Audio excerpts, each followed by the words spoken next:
ജമാഅത്തെ ഇസ്ലാമി നമ്മുടെ കേരളത്തിൽ പലതരത്തിൽ ഇടപെട്ടുകൊണ്ടിരിക്കുകയാണല്ലോ. പക്ഷേ ജമാഅത്തെ ഇസ്ലാമി എന്നത് കേരളത്തിൽ മാത്രം പ്രവർത്തിക്കുന്ന ഒരു സംഘടനയാണെന്ന് പറയാൻ സാധിക്കില്ലല്ലോ. ഈ തെരഞ്ഞെടുപ്പിൽ പരസ്യമായ രാഷ്ട്രീയ സഖ്യം ഉണ്ടാക്കാനാണ് കോൺഗ്രസും UDFും ജമാഅത്തെ ഇസ്ലാമിയുമായി ചേർന്ന് തയ്യാറായിട്ടുള്ളത്. കേരളത്തിലെ മുസ്ലിം ബഹുജനങ്ങൾ നമുക്കെല്ലാവർക്കും അറിയാം. അതിലുള്ള പ്രധാനപ്പെട്ട വിഭാഗങ്ങൾ, അത് സുന്നി വിഭാഗങ്ങളായാലും മുജാഹിദ് വിഭാഗങ്ങളായാലും, ഇവരെല്ലാം കഴിഞ്ഞാൽ പിന്നെയുള്ളത് വളരെ നാമമാത്രമായ ആൾക്കാർ മാത്രമാണ്. ഈ പറയുന്നവർ മഹാഭൂരിഭാഗവും അംഗീകരിക്കാത്ത ഒരു കൂട്ടരാണ് ജമാഅത്തെ ഇസ്ലാമി. കാരണം ജമാഅത്തെ ഇസ്ലാമി മറ്റ് മുസ്ലിം വിഭാഗങ്ങൾ പ്രവർത്തിക്കുന്നത് പോലുള്ള ഒരു പ്രവർത്തന രീതിയല്ല സ്വീകരിക്കുന്നത്. ഇപ്പോൾ അങ്ങനെയുള്ള ജമാഅത്തെ ഇസ്ലാമിയെ കൂട്ടുപിടിക്കുക എന്നത് അങ്ങേയറ്റം ആത്മഹത്യാപരമായ നിലപാടാണ് കോൺഗ്രസിനെ സംബന്ധിച്ചിടത്തോളം. UDFന് വോട്ട് ചെയ്യുന്ന മുസ്ലിം ബഹുജനങ്ങളുണ്ടല്ലോ, ആ മുസ്ലിം ബഹുജനങ്ങൾക്ക് ജമാഅത്തെ ഇസ്ലാമി മുന്നോട്ട് വെക്കുന്ന നയം, മുന്നോട്ട് വെക്കുന്ന രാഷ്ട്രീയം ഉൾക്കൊള്ളാൻ കഴിയുമോ? കഴിയില്ല എന്നുള്ളതാണ് വസ്തുത. എന്നിട്ടും 4 വോട്ട് കിട്ടുമെങ്കിൽ അത് പ്രധാനമാണ് എന്ന് കണക്കാക്കി ജമാഅത്തെ ഇസ്ലാമിയുമായുള്ള അവിശുദ്ധ സഖ്യത്തിനാണ് കോൺഗ്രസ് തയ്യാറായിട്ടുള്ളത്. ഇപ്പോൾ ഇന്നലെ ഒരു ചാനലിൽ ശ്രീ MN കാരശ്ശേരി പറയുന്നത് കേൾക്കാനിടയായി. അദ്ദേഹം വളരെ ശക്തമായ രീതിയിലാണ് ഈ നിലപാടിനെ ആക്ഷേപിക്കുന്നതായി കണ്ടത്. എന്താ കാരണം? കോൺഗ്രസിന്റെ നിലപാടുകളിൽ ഏതെങ്കിലും തരത്തിലുള്ള വ്യത്യസ്തത സാധാരണ പ്രകടിപ്പിക്കുന്നയാളല്ലല്ലോ അദ്ദേഹം. അപ്പോൾ ജമാഅത്തെ ഇസ്ലാമിയുടെ ആപത്ത് തിരിച്ചറിയുന്ന ഒട്ടേറെ കോൺഗ്രസ്സുകാരായവരടക്കം ഉണ്ട് എന്നതാണ് നാം കാണേണ്ടത്. ഇപ്പോൾ ഹിന്ദുത്വ എങ്ങനെയാണോ ഹിന്ദു മതരാഷ്ട്രവാദത്തെ ഉയർത്തിപ്പിടിക്കുന്നത്, അതേ രീതിയിൽ തന്നെയാണ് ഇസ്ലാമിക രാഷ്ട്ര നിർമ്മാണം ജമാഅത്തെ ഇസ്ലാമി ലക്ഷ്യമിടുന്നത്. ഇതാണ് ശ്രീ MN കാരശ്ശേരിയും ഇന്നലെ പറയുന്നതായി കണ്ടത്.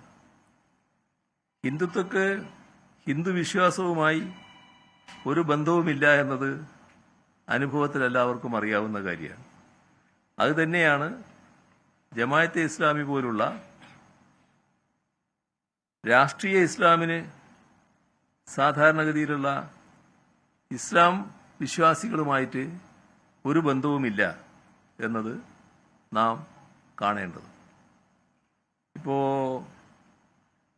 നമ്മുടെ ലോകത്തിൻ്റെ അനുഭവം പരിശോധിച്ചാൽ മുസോളിനി പ്രാചീന റോമിൻ്റെ പാരമ്പര്യം, ഹിറ്റ്ലർ ആര്യവംശ പാരമ്പര്യം, ഇതെല്ലാം ഇളക്കി വിട്ടുകൊണ്ട് നടത്തിയ പ്രവർത്തനങ്ങളുണ്ടല്ലോ. അതിന് തുല്യമായിട്ടുള്ളതാണ് ഇവിടെ മതാത്മകമായ ദേശീയത ഹിന്ദുത്വവാദികളുടെ ഭാഗത്ത് നിന്ന്, പൊളിറ്റിക്കൽ ഇസ്ലാമിസ്റ്റുകൾ വേറൊരു ഭാഗത്ത് ഒരേ രീതിയിൽ കാര്യങ്ങൾ നിർവഹിക്കാൻ നോക്കുന്നത്. അപ്പോൾ മതരാഷ്ട്രവാദമാണ് ഇവർ എല്ലാവരുടെയും അടിസ്ഥാനം. അതിനൊരു അടിസ്ഥാനമായ ആശയ പരിസരം ഈ നിലയിലാണ് എന്നത് നാം കാണേണ്ടതായിട്ടുണ്ട്. മതം നിയന്ത്രിക്കുന്ന പരമാധികാര ഭരണകൂടം, അതാണ് ഇവരെല്ലാം സ്വപ്നം കാണുന്നത്. ഇന്ത്യൻ ഭരണഘടനയും മതനിരപേക്ഷതയും ബഹുസ്വരതയും അംഗീകരിക്കുന്ന മുസ്ലിങ്ങൾ അവർ ഇസ്ലാമിന് പുറത്താണ് എന്നാണ് മൗദൂദി നേരത്തെ തന്നെ പറഞ്ഞു വെച്ചിട്ടുള്ളത്. കുതുബത്ത് എന്ന തൻ്റെ ഗ്രന്ഥത്തിൽ ജനാധിപത്യത്തെയും ആധുനിക പൗരനിയമങ്ങളെയും ഇസ്ലാമിക വിരുദ്ധമാണ് എന്ന് കൽപ്പിച്ചുകൊണ്ട് തള്ളിക്കളയാനും മൗദൂദി ആഹ്വാനം ചെയ്തിട്ടുണ്ട്.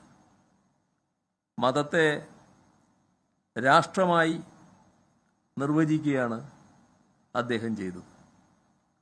മതഭരണകൂടം സ്ഥാപിക്കണമെന്നും അതിനായി രക്തസാക്ഷിയാവണം എന്നുമാണ് മൗദൂദി പറഞ്ഞിട്ടുള്ളത്. മൗദൂദിയൻ ആശയങ്ങൾ അങ്ങേയറ്റം ഇസ്ലാമിക വിരുദ്ധമാണ് എന്ന് പറഞ്ഞതാരാ? അത് ഇസ്ലാം മതപണ്ഡിതന്മാർ തന്നെയാണ്. അവർ ഉറച്ച സ്വരത്തിലാണ് ഇത് ഇസ്ലാമിക വിരുദ്ധമാണ് എന്നത് വ്യക്തമാക്കിയിട്ടുള്ളത്.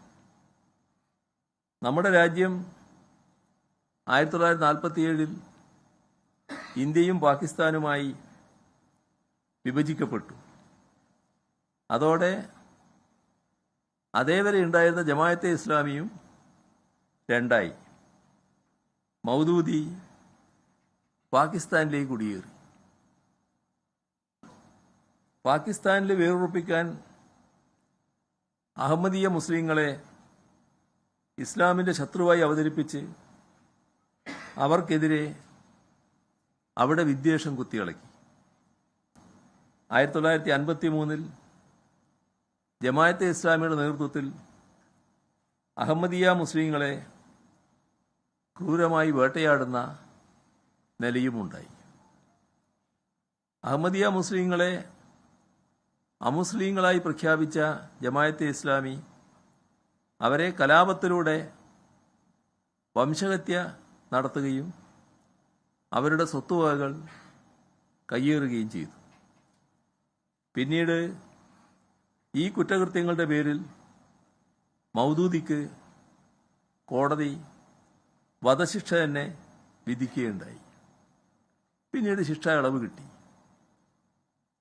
അഹമ്മദിയ വംശഹത്യയെക്കുറിച്ച് അന്വേഷിച്ച ജസ്റ്റിസ് മുനീർ കമ്മീഷൻ, ആ കമ്മീഷൻ റിപ്പോർട്ട് ജമാഅത്തെ ഇസ്ലാമിയുടെ ചെയ്തികൾ ഇസ്ലാമിക വിരുദ്ധവും അതിക്രൂരവും ആണെന്ന് വിലയിരുത്തി. ബംഗ്ലാദേശ് വിമോചന സമരകാലത്ത് സ്വാതന്ത്ര്യത്തിനു വേണ്ടി പോരാടിയ ബംഗ്ലാദേശ് മുസ്ലിങ്ങളെ കൂട്ടക്കൊല നടത്താൻ നേതൃത്വം നൽകിയത് ബംഗ്ലാദേശിലെ ജമാഅത്തെ ഇസ്ലാമിയാണ്. ബംഗ്ലാദേശിലെ ജമാഅത്തെ ഇസ്ലാമി നേതാക്കൾ വർഷങ്ങൾക്ക് ശേഷം 2013 യുദ്ധക്കുറ്റത്തിന് ശിക്ഷിക്കപ്പെട്ടു.